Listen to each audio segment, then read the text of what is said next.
வணக்கம். Welcome to miss kitchen. எல்லாரும் நல்லா இருக்கீங்களா?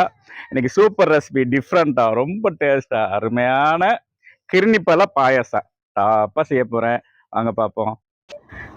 இப்போ நம்ம இந்த கிர்னி பழத்துல தான் பாயசம் பண்ண போறோம். இந்த கிர்னி பழத்தை கட் பண்ணி உள்ள விதையெல்லாம் சுத்தம் பண்ணிட்டு மேலே உள்ள தோலையெல்லாம் சுத்தம் பண்ணிட்டு இதை நம்ம மிக்சியில் நல்லா கிரைண்ட் பண்ணி நல்லா அரைச்சி அதுக்கு பிறகு தான் சில ஐட்டம்லாம் போட்டு பாயசம் பண்ண போகிறோம். இப்போ வாங்க நம்ம கிர்னி பழம் பாயசம் பண்ணிடலாம்.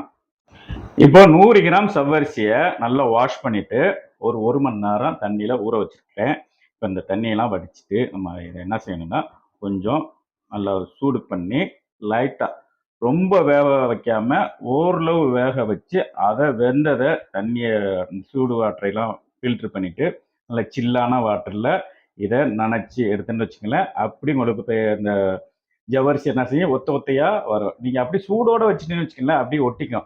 அதனால நம்ம இதை கொஞ்சம் நல்லா காய்ச்சுவோம். காய்ச்சிட்டு இதை இது என்னென்ன ப்ராசஸ் பண்ணுமோ அது செஞ்சுருவோம். வாங்க பார்ப்போம்.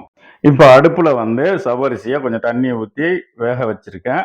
கொஞ்சம் ஓரளவு வேகட்டும், ரொம்ப வேக வச்சிடக்கூடாது, அப்படியெல்லாம் பிசு பிசுன்னு ஒட்டிடும்.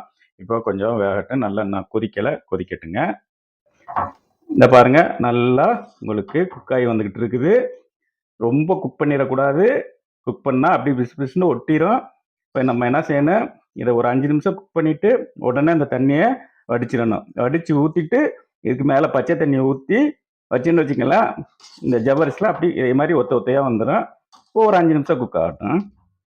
இப்போ நல்லா ஓரளவு குக் ஆகிடுச்சு. அடுப்பை அமர்த்திடலாம். உடனே நம்ம இந்த தண்ணியை வடிச்சிட்டு பச்சை தண்ணி மேலே அப்படியே ஊற்றிடலாங்க.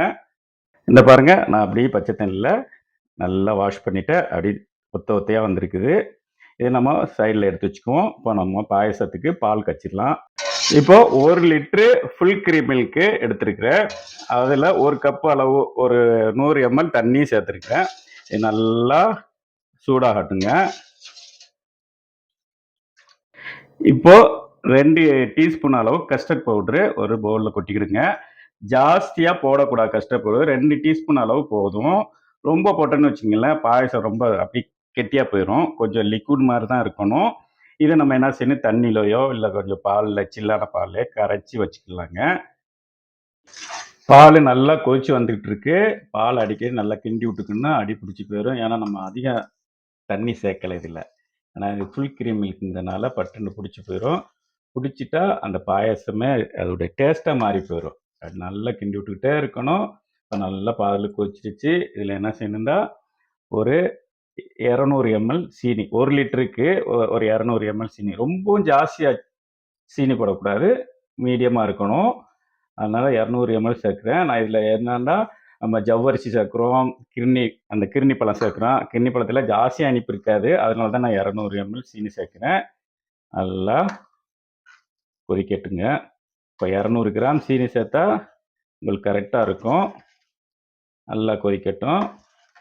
கொதிச்ச அந்த சீனி கொஞ்சம் கரைஞ்ச பிறகு என்ன செய்யணும்னா நம்ம இந்த கஸ்டர்டு கலக்கி வச்சுருக்கோம்ல அதை இது கூட ஊற்றிக்கலாம். கஸ்டர்ட் பவுடர் 2 டீஸ்பூன் அளவு தான். ஜாஸ்தியாக சேர்த்துறாதீங்க. ஜாஸ்தியாக சேர்த்தா ரொம்ப புக்கையாக போயிடும், கெட்டியாக போயிடும். பாயாசம் அப்படியே அள்ளி குடிக்கிற மாதிரி இருக்கணும். இதை சேர்த்துக்குவோம். சேர்த்து நல்லா கிண்டி விட்டுக்கலாம். அந்த கஸ்டர்டு சேர்த்த பிறகு நம்ம ஜவ்வரிசி ஏற்கனவே நம்ம குக் பண்ணி வச்சுருக்கோம்ல அதை இது கூட போட்டுக்கலாம். இதில் போட்டோன்னே அப்படியே உதிரி கொஞ்சம் அப்படி வந்துடும் உங்களுக்கு.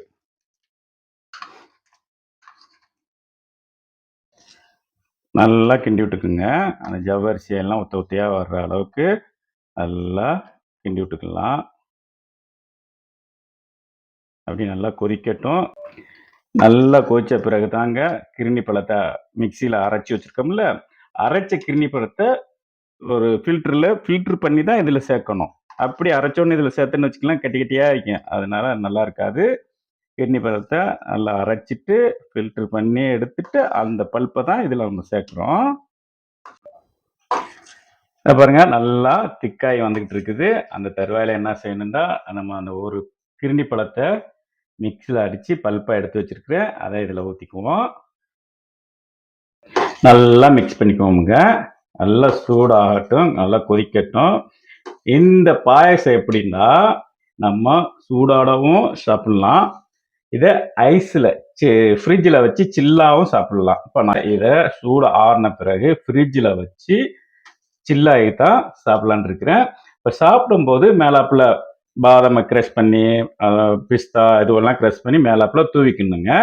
இப்ப நல்லா கொதிக்கட்டும். இதோடைய பச்சை வாசனை, அந்த கிர்னி பழத்துடைய பச்சை வாசனை மாறட்டும்.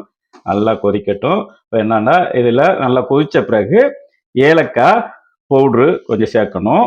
உங்களுக்கு ஏலக்காய் வாசனை தேவையில்லாட்டி நீங்கள் வெண்ணிலா எசன்ஸ் கூட இதில் ஊற்றிக்கலாங்க. நான் இதில் ஏலக்காய் தூள் தான் சேர்க்க போகிறேன். ஏலக்காய் தூள் சேர்த்தா இன்னும் டாப்பாக இருக்கும். அதுக்கு தான் நான் ஏலக்காய் தூள் சேர்க்க போகிறேன். கொஞ்சம் கொதிக்கட்டுங்க. இந்த பாருங்க நல்லா கொதிச்சு வந்துகிட்டு இருக்குது. நம்ம அந்த சவ்வரிசியெல்லாம் பாருங்களேன், ஒத்த ஒத்த ஒத்தையா இருக்குது. அருமையா ஒத்த ஒத்தையா வருது. இதே மாதிரி தான் பண்ணணும். நல்லா ஓரளவு ரொம்ப திக்காயிடக்கூடாது. ஃப்ரிட்ஜில் வச்சோடனேயே ரொம்ப டைட் ஆயிரும். அதனால நம்ம கஸ்டர்ட் பவுடர் சேர்க்கும்போது கொஞ்சம் 2 டீஸ்பூன் மட்டும்தான் சேர்க்கணும். ஜாஸ்தி சேர்த்துடக்கூடாது. அப்போ தான் இந்த பாருங்க எவ்வளோ அழகா கொஞ்சம் திக்காகவும் கொஞ்சம் லிக்விடாகவும் இருக்குது. இப்படி தான் இருக்கணும். இப்போ நம்ம என்ன செய்யணும்னா, இதில் ஏலக்காய் பவுட்ரு சேர்த்துக்குவோம். ஒரு 2 டேபிள் ஸ்பூன் அளவு சேர்த்துக்கலாம். நல்லா வாசனை ஆயிக்கும். ஏலக்காய் பவுட்ரு சேர்த்துட்டு நல்லா கிண்டி விட்டுக்கலாம். நம்ம இதை அடுப்பை அமர்த்தி வச்சுட்டு சூடு ஆறின பிறகு ஃப்ரிட்ஜில் எடுத்து வச்சிடலாம்.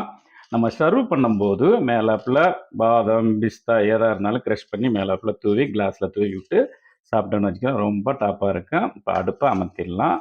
அருமையான கிர்னி பழ பாயாசம் ரெடி ஆயிடுச்சுங்க. பாருங்க, ரொம்ப டேஸ்டா டிஃப்ரெண்டா ரொம்ப ஈஸியா அருமையான கிர்னி பழம் பாயாசம் அப்பா பண்ணியாச்சுங்க. இது போல நீங்களும் உங்க வீட்டில் ட்ரை பண்ணி பாருங்க. இதை விட ஒரு நல்ல ரெசிபியில் உங்களை மீண்டும் சந்திக்கிறேன். என்னோட சேனலை சப்ஸ்கிரைப் பண்ணுங்க, லைக் பண்ணுங்க, பக்கத்தில் உள்ள ஒரு பெல் பட்டனை கிளிக் பண்ணுங்க, மறந்துடாம ஷேர் பண்ணுங்க, கமெண்ட்ஸ் பண்ணுங்க. இன்ஷா அல்லாஹ் மீண்டும் சந்திப்போம்.